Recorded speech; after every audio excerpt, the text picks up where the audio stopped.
It's been 2 years. Podcast was a very pivotal moment. Yeah, we did a podcast on Sound 2 years ago, and then you just left. I went to Bali. It's just the amount of things that have happened in the last year and a half or 2 years since I left is insane. I think being prepared is better than being surprised when it happens. The manifestation's real, and I always try to mentally picture what it is I'm trying to do every year. I mean, I'll be totally honest, I actually hated it for a while. In the spring, things were pretty hard, and I thought I was gonna move back to Canada, honestly.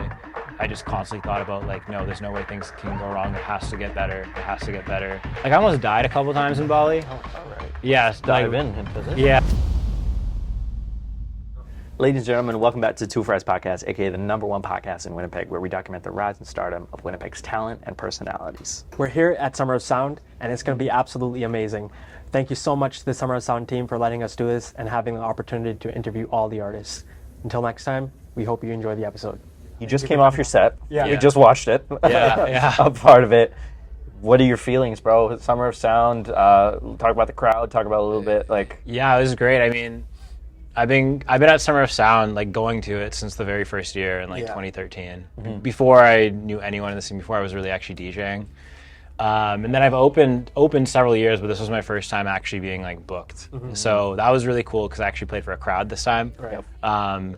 And so it was just a cool full circle kind of moment to be here and playing for everyone. So it's a ton of fun. 100%. Well, Yeah. I mean, you've been gone for 2 years, right? Yeah. Basically, almost, yeah. So tell the audience, give the life update. Where you been? Where you been hiding? Yeah, we did a podcast on Sound 2 years ago. Yeah. We did one with yourself and then one with you and your brother. Yeah. And then you just left. And Yeah. you took over the world. 9 months later, I ended up leaving. I went to Bali. Yeah. I got a residency offer in Bali, and this is what I was going to tell you guys about. As I was explaining earlier, the podcast was a very pivotal moment because I remember. I mean, I was doing a lot of remixes kind of around that time. Yeah. But you guys brought on Cheyenne Giles. Right. And I remember I watched that episode, and he was like, his advice to everyone was just do as many remixes as you can, put out a bunch, do a bunch of DJ service. So I did that. And I did I remixed everything I could get my hands on, and it helped bring a lot more attention to my name, especially in Asia, compared to any time ever. Wow. And because of that, I got support from people in Asia. Wow. And I remember I had the owner of the club in Bali that I ended up DJing at. He was playing my remixes, so he got to know me from that. Wow. So it was kind of funny, just from taking Cheyenne's advice. I kind of essentially helped build the road to me going to Bali. Wow. There was some other things too, like Panda really helped me as well. Yeah. He went to Bali as well, but those remixes really helped people find out who I was and helped me find my sound.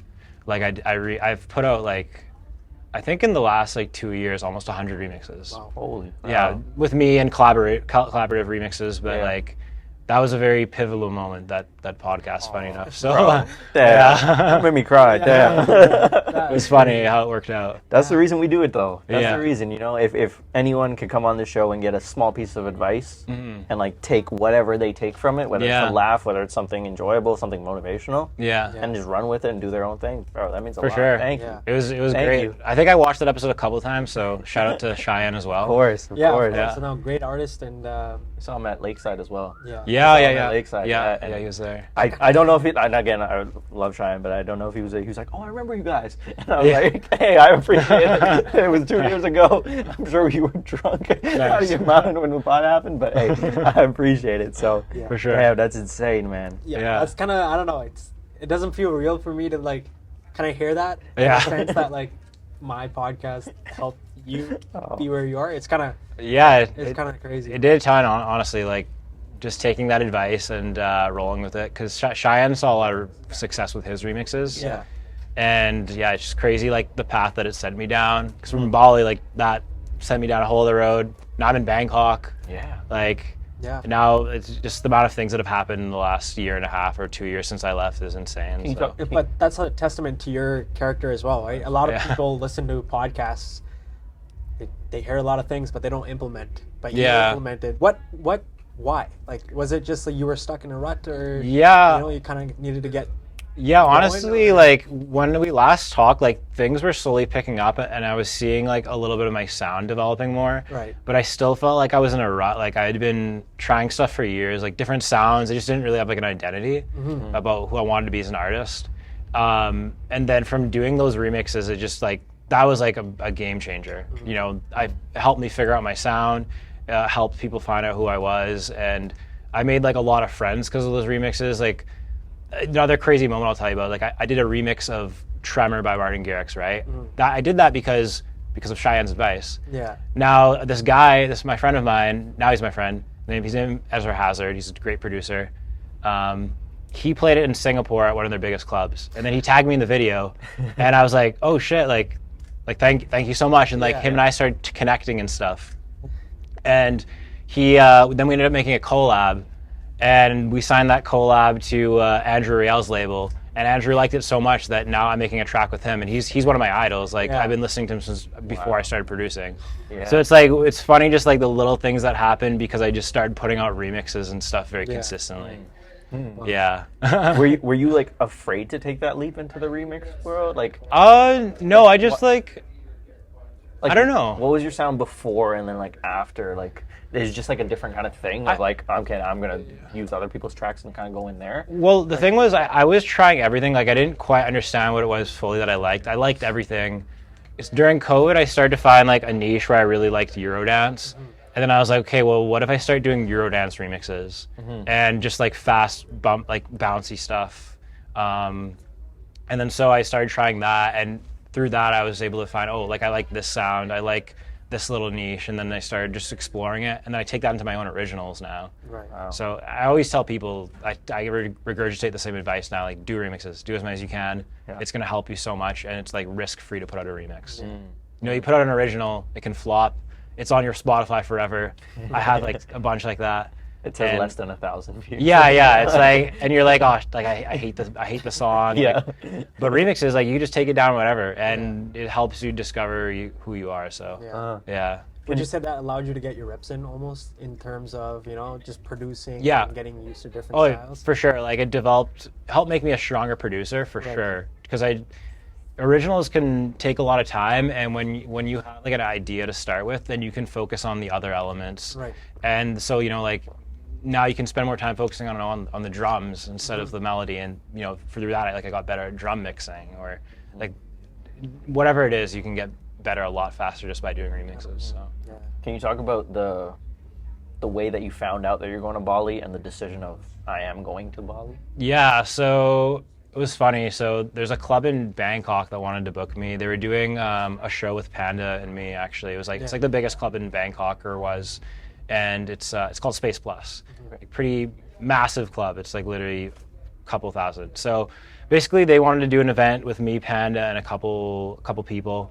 And they had known about me because of all my tracks, like remixes I'd done, and also I'd done a few collaborations with Panda. Right. So just that whole realm kind of grew, and they picked up on it. So basically, Panda messaged me. He's like, "Yo, like they want to book you," and then he was like, "You should consider coming to Bali because they need residents." So I was like, "Okay." So I went on a plane ride 2 months later just to find out if I actually like it. Yeah. And I met with the owner, and he was like, "Yeah, like we got room." He's like, "I'm gonna tell you though, like I can't promise you anything because like obviously if you suck."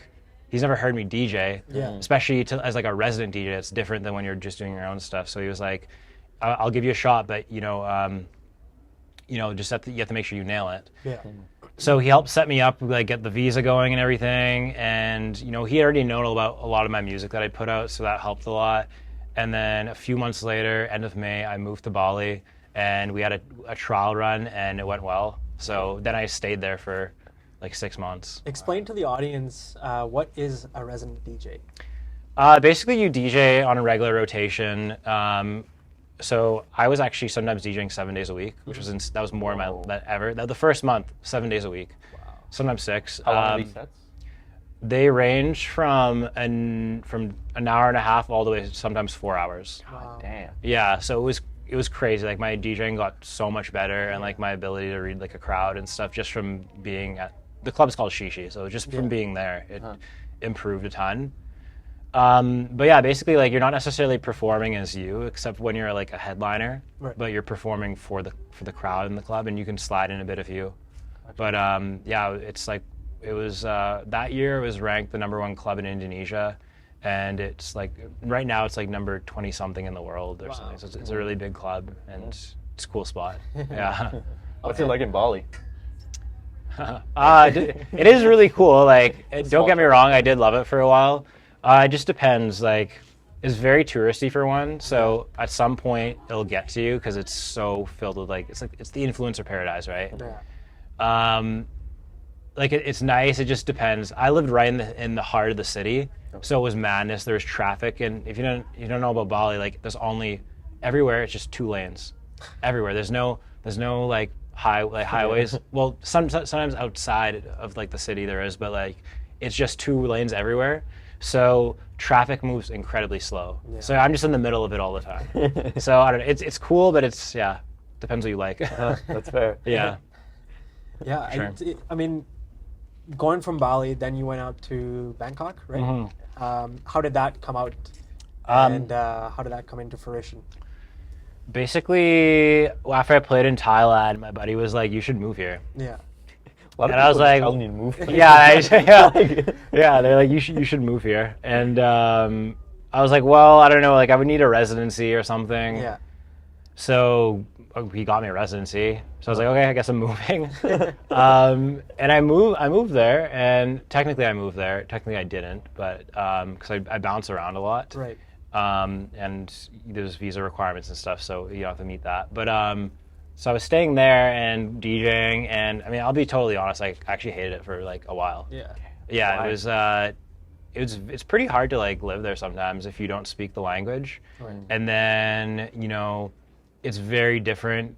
I won't say very different culture, but it's just a little bit different. And, it's very cool to explore, but I wasn't DJing enough, I think, and I wanted my regular routine that I had in Bali. So it was kind of a dip for a while, but actually, to be honest, right before I left to come to back to Winnipeg, I was like, okay, I'm going to Bali again, because my Bali asked me if I want to come back, the boss there.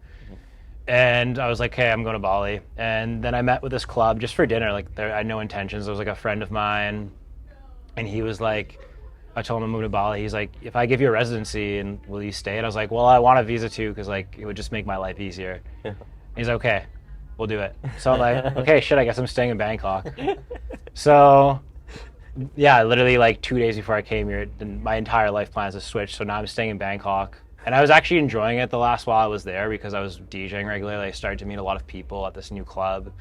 It was like very different experience the last few months. So now I like it, and I'm really excited to go back. Did it ever become like a task, almost like a job, where in the sense you were forced sometimes to play music? Oh, bro, man, dude, there was like, there is times when, I almost died a couple times in Bali. Oh, all right. Yeah, let's dive into this. Yeah. This like an infamous story. Yeah, so, please. My friends. So basically, I was like, this is my first week, right? Yeah. And so I go to the beach, and there's a guy selling grilled corn, and my dad always talks about how he loves grilled corn. He lived in Trinidad, tropical country, and he'd buy grilled corn. I was like, oh man, we'll get some. It looks so good. In Bali. Super, super good. All right, now like, I start to feel drained 6 hours later. I'm like, oh God, I'm gonna go to sleep, get an early sleep, go to sleep, and I wake up like a few hours later, and I'm just like, I don't feel good. My heart's kind of racing. Yeah. And then I just start vomiting immediately for like 10 hours. Oh shit. I wouldn't stop. I tried drinking, and just keep throwing up. Drinking water, and so I go back to bed, and then I'm like, this isn't right, like this is not normal, I don't feel good. I was like, should I call the doctors, or should I just tough it out, like just food poisoning? I was like, you know what, I'm gonna call the doctors. So I called them, and because of the 2-lane thing, they took 2 hours to come.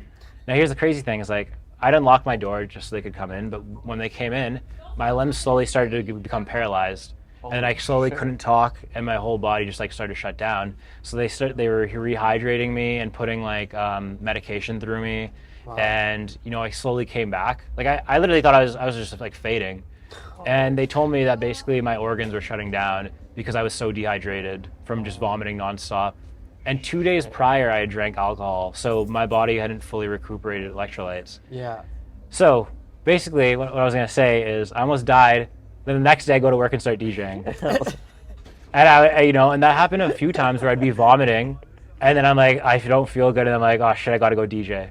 And there weren't many residents sometimes, because all of us like DJ around Asia. Right. So sometimes you just have to go. Like there's no one else to cover. So I would be there. I'd have like my jacket, and I'd be like cold or shivering, and I'm like, I don't want to be there, but you have to DJ anyways. Yeah. But in that moment, you have to give the crowd 100%, right? Yeah. You're there to entertain. That's the thing too. Like one of the requirements of the job too. Like if the club is not happy if you don't look like you're having fun. Yeah. So there's a lot of times where I go there and I have to pretend I'm having fun, and you have to look at people, smile, maybe sing with them. Yeah. You have to be a performer. So there's a lot of times when I'm like, I'm dying right now, but I gotta like tough it through. Can you take a sick day or something? Like, how's that work? It doesn't work like that. It doesn't like if someone can fill in for you, then that's fine. Got you. But like you can't just say like I'm sick and then no one plays. Like then wow. That's not good. Yeah. Fired. Yeah. I don't know that word at all. Oh. Yeah, it's crazy. So it's like you got kicked out of your residency, or no? So I decided to. Oh, do you mean like why I left? No. Like if you decide to call in. Yeah, they might cut you. Oh, Depends. wow. I mean, I was friends with the owner, so I don't know what he would do, but I didn't want to put him in that position. No, of course, exactly. Of course not. You know. Yeah. But then the decision to leave as well. What was that? Yeah, I mean that was because of the Bangkok residency, but also one of the biggest reasons was actually that I was getting like serious lung problems. So I don't know if you know this, but Indonesia is like the smoking capital of the world. Yeah. Like there's 12-year-olds that smoke very regularly, and there's like advertisements that say like it'll be like a smoking ad. It'll be like legends never quit, right? Which is like so in opposition to what Canada's rules are, right? So. So basically, like I was there so many days a week, and the club is like it's sponsored by a cigarette company. So I was just breathing in like pure smoke all the time, and I started coughing for 2 months, like nonstop.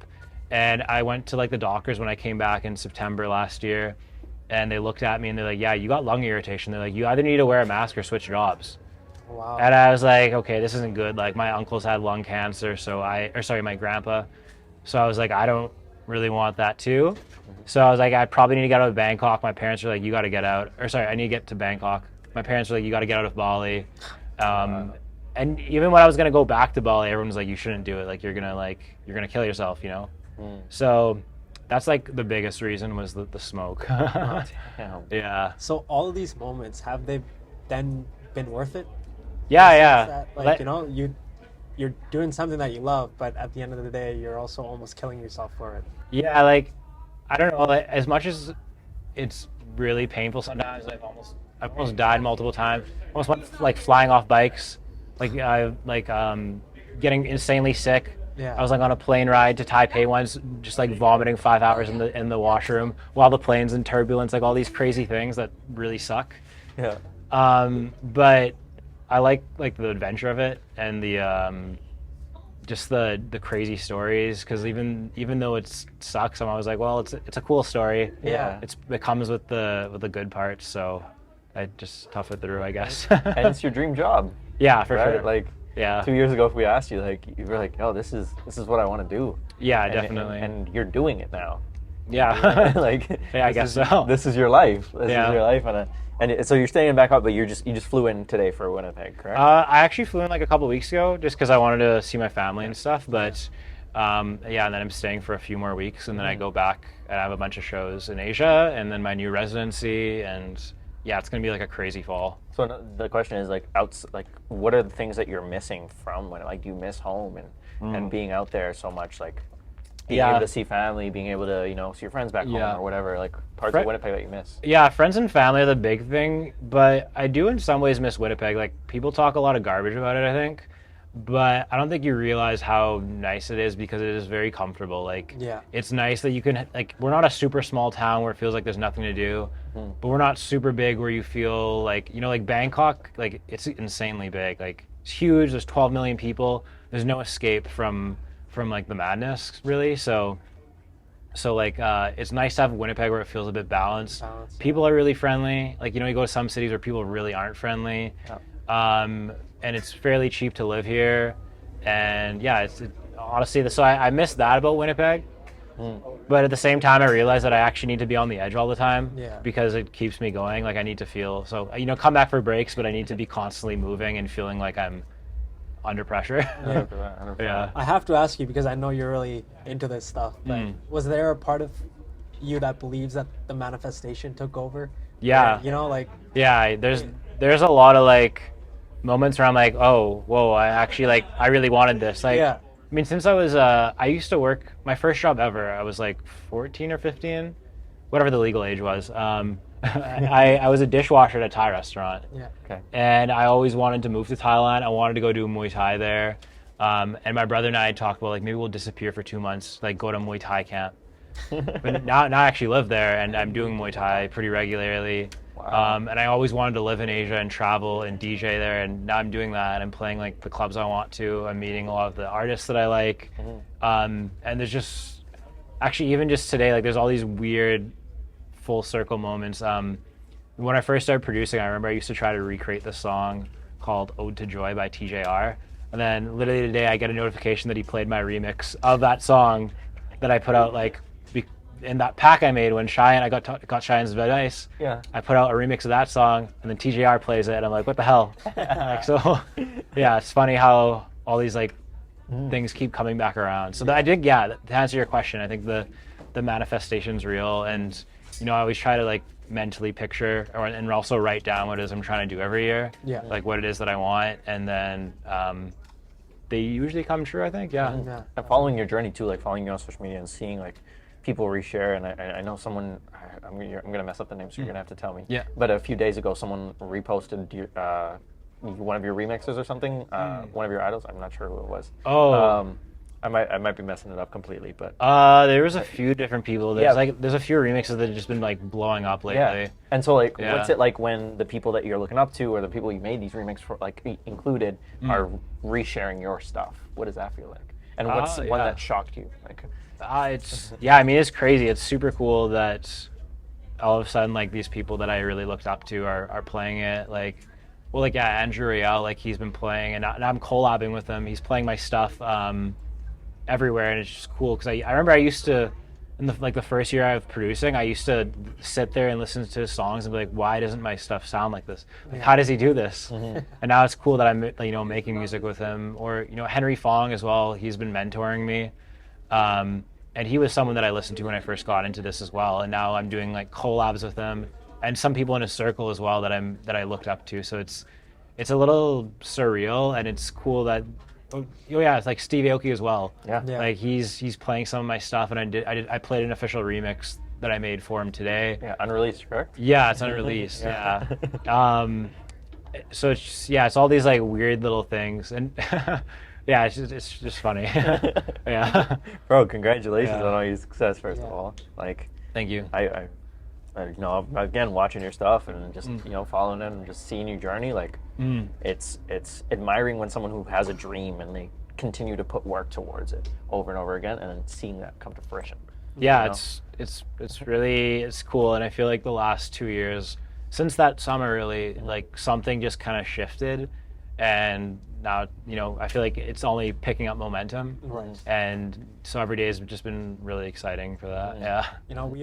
We ask, and it works apparently, but is there any advice that you can give to our audience, Yeah. who do want to make music or who want to chase their passion but just need that extra little push? Yeah, I feel like there's probably a few pieces of advice I would give. So, well, I would, for one, do the remixes, of course, as I've like emphasized so much. I might start doing remixes. Yeah. Like Next podcast. Definitely do the remixes. Like I know a lot of people where they, they're so focused on trying to create like a really cool brand off the bat, and like, which is good. You should have that, or trying to like have like maybe they're trying to do like a crazy release party off the bat as their first move. But I'm like, dude, just focus on making a bunch of remixes. That way you find your sound and you figure out what it is that you like, you get support. And then once you got that, pivot into doing originals. And then also, this was something I also struggled with for a while, but now I'm like, over the last several months, I'm seeing a lot of success with it, is like branding and content is like arguably more important than your music now. 100%. And I know some people might get pissed about that, but True. there's been people that have been booked to play at the Downs before where they didn't produce, they made mashups. But because they have a really big brand on TikTok, they get booked. So it's like, you got to think about as well how you're portraying yourself on social media and what you're conveying to people, because that's been my focus, and now I'm starting to see like success with it. I wasn't for a while, honestly, but that's like a big thing to think about. So I think, do your remixes, figure out who you are, and then figure out how to like convey that to people pretty much. How do you build a brand though? Like that's a tough thing to do, right? Especially if maybe all your audience or a large part of your audience is used to your remixes, then all of a sudden putting out something original, are they gonna vibe with the same way? That can be a scary thing. Yeah, you know, I actually just did a workshop. I finished it a few months ago with his name is Nick Sherwink. Shout to him. He basically he's a coach for DJs. So I met up with him and I was like, I did a video call and I was basically like, I'm having trouble with the content side of things, you know. And he's like, well, why do you want to do content? I was like, well, so more people discover my music. He's like, well, why do you want that? I was like, well, because I want to play more gigs.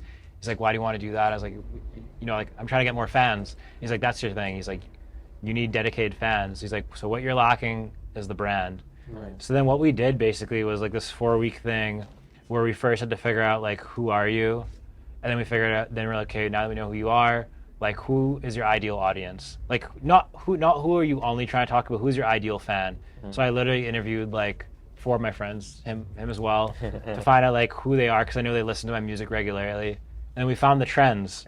And then we were like, okay, what's your visual identity? And I already kind of had that because I have like aesthetics that I like. If you're having trouble finding one, just use like Pinterest, literally. Just. And then at the end, we were like, okay, we had to figure out my brand pillars as well. So this is like the 4 basically pillars of what your brand is. Like, what are the 4 points that you want everything to touch on? So for me, it was like adventure, obviously. What's it called? Fun, spirituality, and authenticity. So now everything that I post now, I try to think like, does it fit into one of these categories? You know, am I posting something that's authentic? Is it, you know, showing me adventuring in Asia? Is it fun? And if you tackle all 4, then it's awesome. But so having direction, basically, you need to figure that's what it's giving you. It's giving you direction, and that helps you post a lot easier. So, yeah. Almost running like a social media like camp, right? Like yeah. Agency. Full on agency. Like I'm now figuring it out, and it's crazy because like over the last month and a half now, like my analytics are up 4,000%, just because we figure out those pillars, and then I'm like posting into those bubbles, and now I had like a bunch of videos that just like took off like hundreds of thousands of views and thousands of shares, and I'm like, that's crazy. I'm like, because forever it took me a year to figure it out. You understood the game now. Yeah, like having Nick, again, shout out to Nick, like helping me figure that out. Not Nick, my brother, but Nick Sherwin. Yeah, like having him help me figure that out really helped. I don't know where I read this, and this is probably like a while ago, but it's like in music, you only need like 1,000 true fans. Yeah. And like if you have 1,000 true fans, you're able to, you know, sustain a career off that. Can you elaborate that on a little bit? Yeah, like that's 100% true. There's a lot of people where I know where they just play into like one niche, but they find like probably 1,000 people, and they're just so vocal about how much they love them, and they're on every single post, and they're sharing their music, and that allows them to blow up. Like, imagine if you had 1,000 people commenting on your post saying how much they love you. Like that's insane, you know? Or every time you post something, or every time you have a show, there are 1,000 people coming to your show. Yeah, like, you know. Exactly. And I think that's all about like really portraying yourself and being a little bit more vulnerable. Like I think for a while I tried to separate like parts of me away from my social media, because I'm like, oh, you shouldn't like post that if you're like a DJ. Like maybe one of the big things was like I wouldn't, you know, like spirituality is like a big part for me. I was like, well, that goes at odds with the fact that I'm a DJ and I play in clubs, but turns out sometimes playing on those juxtapositions are really important. And I heard this from like Little Texas, so I don't know if you know who he is, but he's like a crazy hardcore DJ, and he always talks about playing on juxtapositions in your branding. Like even though 2 things seem like they're at odds with each other, sometimes if you put them together, it actually works a lot. So hardcore DJs for a long time where their branding is pretty dark, but if you see him, he's like, he's this vibrant character. He has like a cowboy hat on. He gets naked on stage, and like does the craziest stuff. So, you know, playing into those things that you think are separate from what you should convey are actually maybe what will make people like you more and feel like more closer to you. Feel like they can relate more to you because like, oh, like I see that in me too. Yeah. You know, when I interviewed my people that I consider my true fans, I noticed like they all have this inkling for a little bit of spirituality and like bettering themselves. So I'm like, okay, I should probably talk about that more because now they're going to be able to relate to me. Yeah. Because it's not your music that makes them a fan of you, it's actually you. Yeah. The music comes second, almost always, you know. because maybe the music is an outlet of what you actually are. Yeah, exactly. So, and I mean, that the Little Texas too. Like, I don't necessarily listen to a ton of hardcore. Like, I like some of his stuff, and a lot of people I know are like this, where they're like, I don't love his music, but I love him as a person, because his brand is so cool, him as a person's so cool, and it's because he conveys himself in that way. So I think, yeah, as long as you're being personal about it, that's what's going to make people love you, and then the music will be like, the music's like a gateway almost, and then you is what's going to make them really like want to buy tickets and come and see you. Yeah. If you were to walk away from this podcast, is there a last message that you can give to our audience? Remixes? Remixes, yeah. That's the highlight. That's going to be the title of this episode. Yeah, remixes.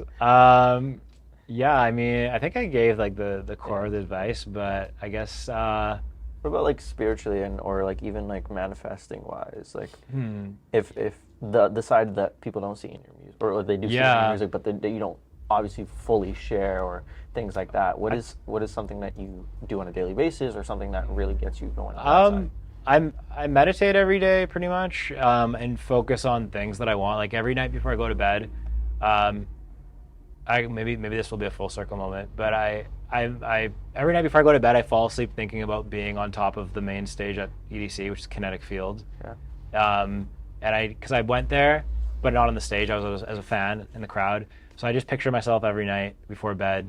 And I've done that with other things before, and it came true. So maybe we'll see if this does. So I think like envisioning, writing down your thoughts, and then also staying focused. To be honest, like in the spring, things were pretty hard, and I thought I was going to move back to Canada, honestly. Things worked out in the end, but I think only because I just constantly thought about like, no, there's no way things can go wrong. It has to get better. It has to get better, and just keep on pushing and then focusing, and then eventually, like, literally in like a matter of a week, things instantly flipped. The next thing you know, now I'm staying in Asia, and a bunch of shows opened up, and all, like, it's crazy. So I think just like, yeah, focus, repeating your mantras, and the things that you want to happen. Can I ask how you do that? Like, is it like I don't know. Like I'm a big manifester too, but like I don't know if I'm like that intentional about it. You know what I mean? Like I'm obviously, like, I see things and I go, I want that, and I'm gonna envision what it looks like. Yeah. How do you do it in the terms of like your mantra? Like, are you in bed lying, saying them out loud? Like, what's the way? There's a few different things I do. So, well, I actually have my mantras written on my fingers, tattooed. So, yeah. Can you read them? Can you read them? So one of them is one that my Baba gave me, which is like Hindu priest, pretty much. He's like my dad's cousin. So I think I'm actually not supposed to say this one to people. So, but it's like a mantra to my guardian angel, basically. Okay. The other one is I am loving awareness, which is a quote from Ram Dass, which is one of my favorite. I guess he kind of popularized spirituality, Eastern spirituality in the West. There's a book called Be Here Now. Go read that. Especially if you're an artist, go read it. And then the other one is thank you. So I say each of these 11 times. Like verbally, like out loud? In my head, or sometimes verbally, actually. No, usually verbally. Okay. And basically, when I say thank you, I think of like 11 things I'm thankful for, and I think being thankful for one brings more things for you to be thankful for. And then another thing that I do is, which a lot of people who probably read, what's his name? Oh, I forget his name, but Joe Dispenza. Like, you should imagine the things that you essentially want and feel what that would feel like. If you bring that feeling into the present, then you're gonna end up seeing it in the present, in reality. So even sometimes, like, if I'm about to go on stage, I'm actually more kind of introverted. I don't really like going on the mic, and I don't really like, I'm kind of keep to myself. But so I just meditate and tell myself that I'm actually hyped up. Yeah. I'm ready to like hype people up too. And then I feel that way inside when I go on stage, and then I can, be more into it. Like today I used the mic a bunch, and, was jumping around having fun. So things like that I think are really important. It's a lot of repetition and just constantly envisioning, and yeah. There's also that other side to manifestation, is that you manifest this so much, right? And you live this moment so much. And I had this happen to me recently. For example, I wanted to win the steel bridge competition, engineering thing, whatever. Yeah. But I lived for that moment so much. I dreamt about it, right? And I know exactly how I felt in it. But when I was in the moment, it was like that feeling didn't feel the same. Yeah. You know what I'm talking about? I like think so. The where it's like you felt it so much that it doesn't really. Yeah. Once it happens, it doesn't feel quite real. Yeah. It is strange. Like it almost feels like you expected it. Yeah. I still feel excited when it does, but it almost feels expected. It's not like you don't feel that rush of dopamine. Yeah. You get the dopamine of thinking it's going to happen. Yeah. Like the actual happening of it, you've already lived it in your mind so many times. Yeah. That when it actually happens, you've already had that dopamine hit for so long. I think that like it almost you're preparing yourself for it really, and I think being prepared is better than being surprised when it happens. Maybe. Exactly. I had like a really crazy one actually. Now I think about it. So I remember because the last time I came here was for Frost, and Stevie Aoki was playing, and they were trying to set me up to meet him at the end, and I knew it was going to be forced, and I saw him there, and like he was rushing, and I was like, you know what, I'm going to meet him another time. So that set that I played there was actually fully recorded. Like anyone who follows me, you've probably seen me post the clips 100 times. So basically, I posted that with 1001 track list. Like I shared my set, and guess who saw it and DM'd me? It was Stevie Aoki. Yeah, I literally opened up my phone. Like I actually jumped up. I actually was shocked, but I was also like, this is so funny because he played there. Like he messaged me and he was like, "Yo, can you send me like these remixes and originals of yours?" Yeah. And from that, like, I've been sending him music, and he got me to do the remix.